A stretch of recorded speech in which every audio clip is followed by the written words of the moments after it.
नमस्कार, ये आकाशवाणी चंडीगढ़ है। अब आप प्रतीका से प्रादेशिक समाचार सुनिए। प्रधानमंत्री नरेंद्र मोदी ने बेटी बचाओ बेटी पढ़ाओ अभियान के 10 वर्ष पूरे होने पर कहा कि इस अभियान में समाज के सभी वर्गों की भागीदारी रही है। उन्होंने कहा कि इस अभियान से स्त्री पुरुष के बीच का विभेद कम हुआ है तथा बालिकाओं की शिक्षा और भविष्य के लिए उचित माहौल सृजित हुआ है।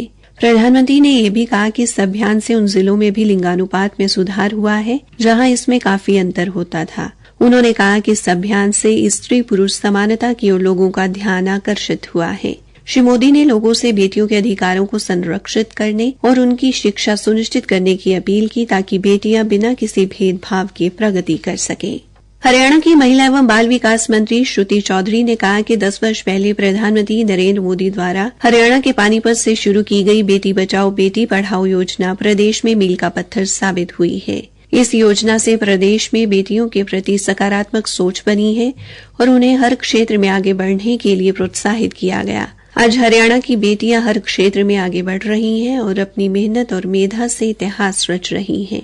उन्होंने कहा कि बेटी बचाओ बेटी पढ़ाओ योजना ने हरियाणा में लड़कियों के जन्म के समय लिंगानुपात में सुधार लाने और समाज में लैंगिक समानता को बढ़ावा देने में उल्लेखनीय भूमिका निभाई है। इस कार्यक्रम के परिणाम स्वरूप प्रदेश में लिंगानुपात साल 2024 में बढ़कर 910 हो गया है। मंत्री ने कहा कि लिंगानुपात में सुधार के लिए चिकित्सकों, झोलाछाप चिकित्सकों और दलालों की अवैध गतिविधियों को रोका गया है और 4000 गिरफ्तारियां की गई हैं। ऐसे ही आगे भी कार्रवाई जारी रहेगी। उन्होंने कहा कि हाल ही में मुख्यमंत्री नायब सिंह ने यह फैसला लिया है कि बेटी बचाओ बेटी पढ़ाओ योजना के तहत महिला सरपंचों को उनके गांव का ब्रांड एम्बेसडर बनाया जाएगा ताकि महिला सशक्तिकरण को बढ़ावा दिया जा सके।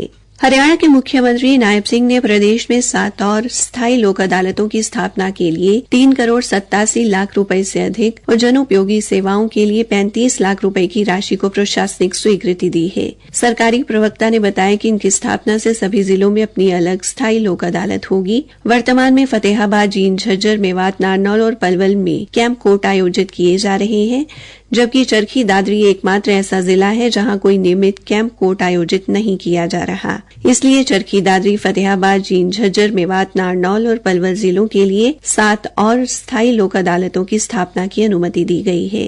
प्रवक्ता ने बताया कि इन जिलों में अध्यक्षों, सदस्यों और कर्मचारियों के पदों के लिए भी प्रशासनिक स्वीकृति दी गई है, जिसमें प्रत्येक स्थायी लोक अदालत के लिए एक अध्यक्ष, रीडर, स्टेनोटाइपिस्ट और 2 सदस्य, प्रोसेस सर्वर्स और चपड़ासी के पद शामिल हैं। भारतीय राष्ट्रीय राजमार्ग प्राधिकरण तथा सड़क परिवहन एवं राजमार्ग मंत्रालय की ओर से मनाए जा रहे सड़क सुरक्षा सप्ताह के तहत कल गुरुग्राम में एक जागरूकता कार्यक्रम का आयोजन किया गया।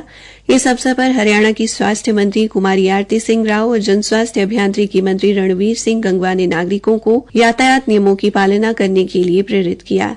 स्वास्थ्य मंत्री ने कहा कि गुरुग्राम सहित प्रदेश के बाकी हिस्सों में वाहनों की संख्या में काफी वृद्धि हुई है, जिसमें दुर्घटनाएं भी बढ़ रही हैं। उन्होंने कहा कि दिन प्रतिदिन हो रही दुर्घटनाओं को देखते हुए राज्य सरकार ने मुख्य मार्गों पर हर निश्चित दूरी पर एक ट्रॉमा सेंटर स्थापित करने का निर्णय लिया है। उन्होंने लोगों को दुर्घटना में घायल होने वालों की तुरंत सहायता करने का आह्वान किया। इस दौरान कुमारी आरती सिंह राव ने कहा कि रेवाड़ी में एम्स का निर्माण कार्य जोरों पर है और अप्रैल महीने तक उसमें ओपीडी सेवाएं शुरू होने की उम्मीद है। हरियाणा के पुलिस महानिदेशक शत्रुजीत कपूर की अध्यक्षता में कल साइबर अपराध नियंत्रण को लेकर पंचकूला में राज्य स्तरीय कॉन्फ्रेंस आयोजित की गई, जिसमें बैंकिंग सेक्टर तथा फिनटेक कंपनियों के साथ भारतीय रिजर्व बैंक के नए दिशा निर्देशों के बारे में विस्तार से चर्चा की गई। इस अवसर पर पुलिस महानिदेशक ने कहा कि साइबर अपराध संबंधी चुनौतियों से निपटने के लिए सभी को मिशन मोड पर काम करने की जरूरत है। इसी के साथ ये समाचार बुलेटिन समाप्त हुआ। इन शहरी बस्तियों में अब राष्ट्रीय शहरी स्वास्थ्य मिशन हरियाणा के तहत शहरी प्राथमिक स्वास्थ्य केंद्रों के माध्यम से गर्भवती की जांच व सुरक्षित प्रसव की मुफ्त सुविधा उपलब्ध करवाई जाती है, ताकि आपकी ममता और खुशियाँ कायम रहें। तो याद रखिए, गर्भवती का नाम तुरंत दर्ज करवाएं, उसकी पूरी देखभाल करें और डिलीवरी अस्पताल में ही करवाएं। बधाई हो। राष्ट्रीय शहरी स्वास्थ्य मिशन हरियाणा, स्वस्थ बने जीवन, हर बस्ती हर आंगन।